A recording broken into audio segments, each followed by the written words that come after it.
I tell people, I have six things. Like if you want to live long, healthy, well, listen, you could do everything right and get hit by a bus tomorrow, right? Like or you could do everything right and maybe you've got the BRCA gene and you're just going to get cancer. You know what I mean? Like, honestly, like this is a kind of a side rant, but one of the things that makes me sick is when people get diagnosed with cancer, it's like anyone around them or invariably somebody around them like tries to do the math of, okay, well, why did they get, well, they did this thing and they did that. It's like, I despise victim blame. Yes. Are there some people who do things that raise their risk for cancer, like smoking or, eating too much food? Yeah, of course.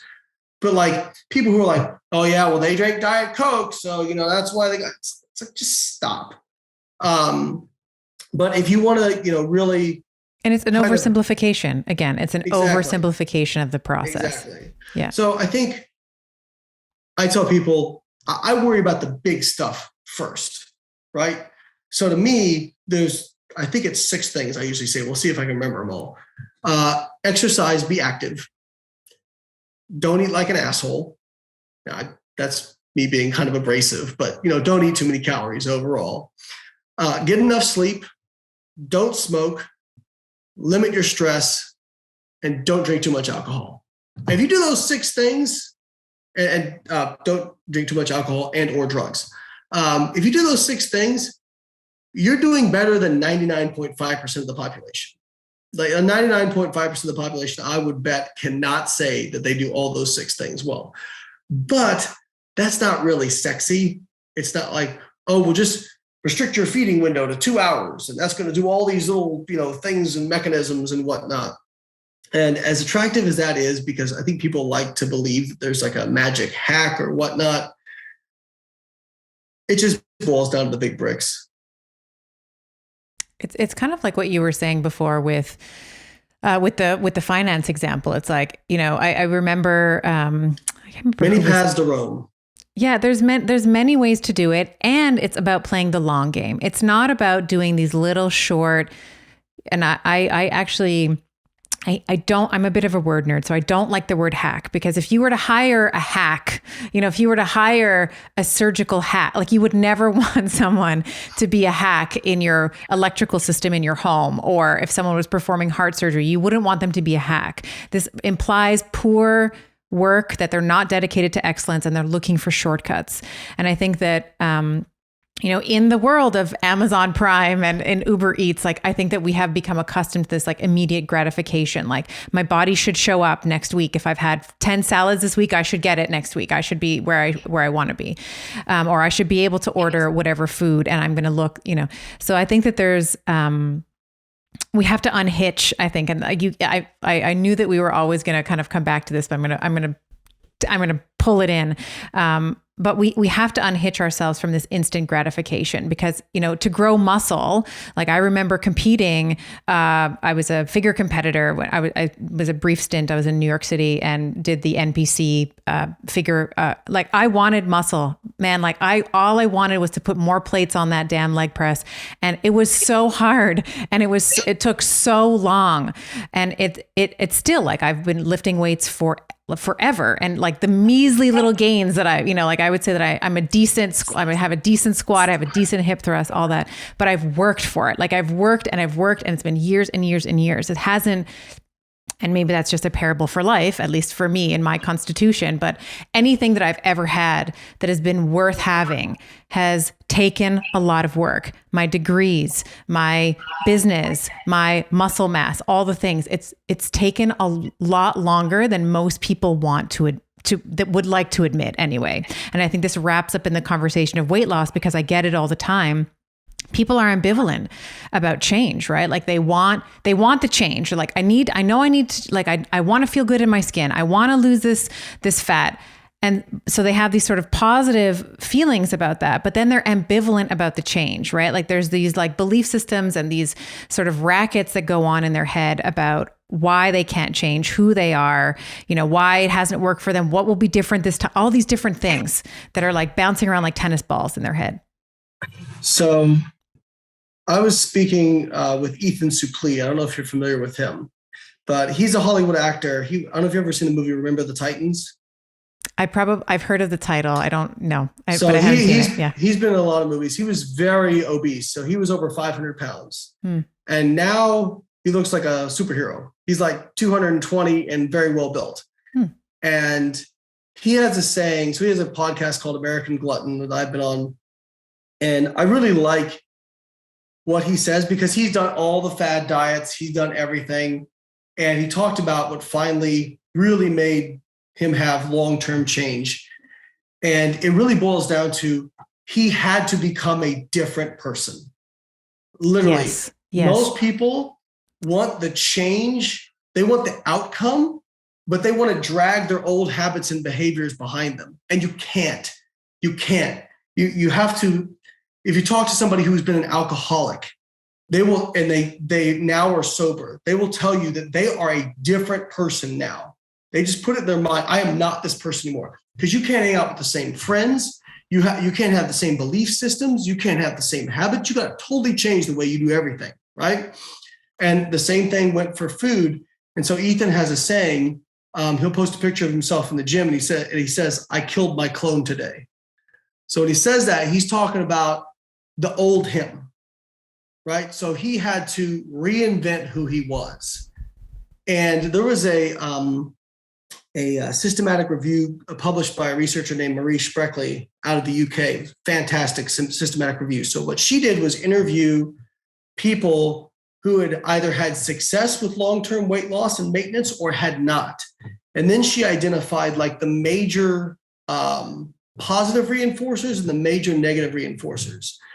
And one of the things that kept coming up that I never considered until I read that paper was so many people who lost weight and kept it off said they had to establish a new identity.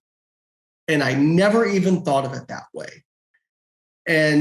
But it makes sense. You just put it in your mind, this is what I do. So I'll be accountable and talk about something that I did like a month ago.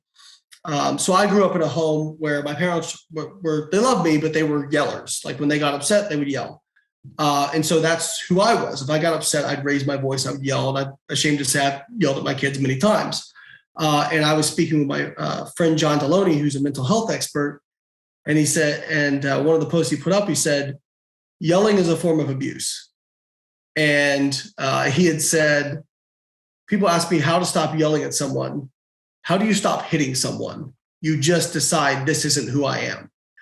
And so like that really like, whoa. And, I had all those feelings like you had said, well, I can't change. This is, I can't change it. And then I realized you just put it in your mind. I'm not this person anymore. And so I'm happy to say that since then I have not yelled. I yelled one time, but it was not at anybody. It was out of frustration because I was trying to put together a dining room table. So I think that would make anybody yell.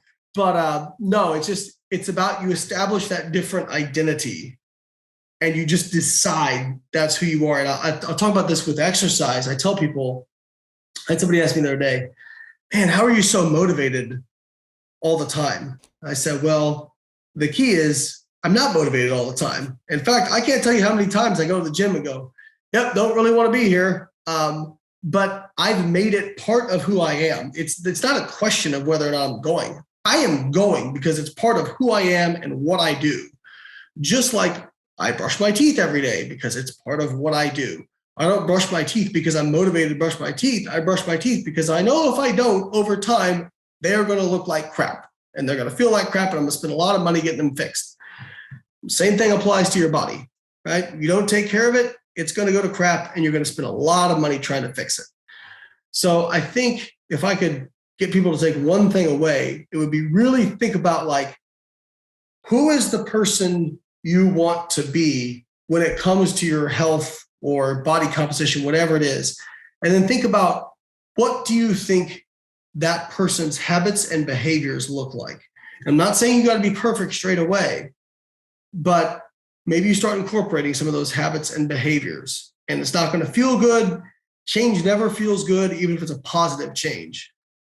But again, so many people, and Ethan talked about this, he's like, I'd go on a juice diet or all liquid diet or whatever it was, did it for 90 days and I lost 90 pounds in 90 days. And then when I went back to doing what I did before, I gained it all back, because you haven't established a new identity. You've done a hack, right? And we use the financial comparisons. And I think, it's a great point that like people out here in so the pyramid schemes, the buy this crypto, the, flip this, no money down, get the government to pay for whatever. It's like, don't you think if it was that easy that just everybody would do it, And the fact of the matter is, like, I think people intuitively know that at the end of the day, it's going to take hard work, but maybe they don't know it takes a new identity, right? So you have to put it in your mind. This is who I am, and this is what I do, and here are the habits and behaviors that looks like. I love that. Yeah, what you're essentially saying is you're moving the outcome goal to more behavioral goals. Like, for example, the weight loss might be the overall, or fat loss might be the overall outcome that you want. But what are the behaviors that feed into that? That means that I go to the gym 4 or 5 days a week. That means that I prioritize my sleep, et cetera, et cetera. And then those are the metrics that we measure over time. Yeah. And I mean, again, it's like people say, well, I want to change, but then, I still want to go out and drink with my friends every night. I want to, scroll. I want to watch Netflix for 8 hours. And, now I want to back off that real quick though, because, people say everything's a choice. Yeah, I guess you could make that. I was like thinking about this the other day. It's going to be really funny, but it's like, is it a choice that, like, if I go to the bathroom, I zip my pants back up? Yeah, I guess it's a choice, but not really, because it's just an automatic movement. You know what I mean? Like, it's just something you do because you've gotten so used to doing it. Yeah. So is everything a choice? Kind of. I would say everything's a decision, but some of those decisions are unconscious decisions. And I think a lot of people are really on autopilot, because you have so much, and to be frank, you have to be on autopilot for some of the stuff in your life, because if you didn't, you would go insane, because you'd have so much stuff to think about. So really it's about, okay, what are the things I want to modify? And now if I want to modify it, this is what I have to prioritize being mindful about. And I think that's a different conversation, but that's why habits and behaviors are so important, because then the stuff that you are prioritizing can eventually become something that you don't even think about, right? So like weighing food, for example. Now I don't freak out. Like, if I can't take a food scale with me or whatever, I'm good enough at estimating. But like, if I'm home and I'm making food, I'll weigh it out, and then I'll put it in my app, and then I'll go on my merry way. And people go, oh, doesn't that bother you? I'm like, not really. I've just done it for so long. Well, you've moved from like conscious, how does it go? I always mess it up. It's like conscious incompetence to, and then you move all the way down the thing to unconscious competence. Yeah. Yeah.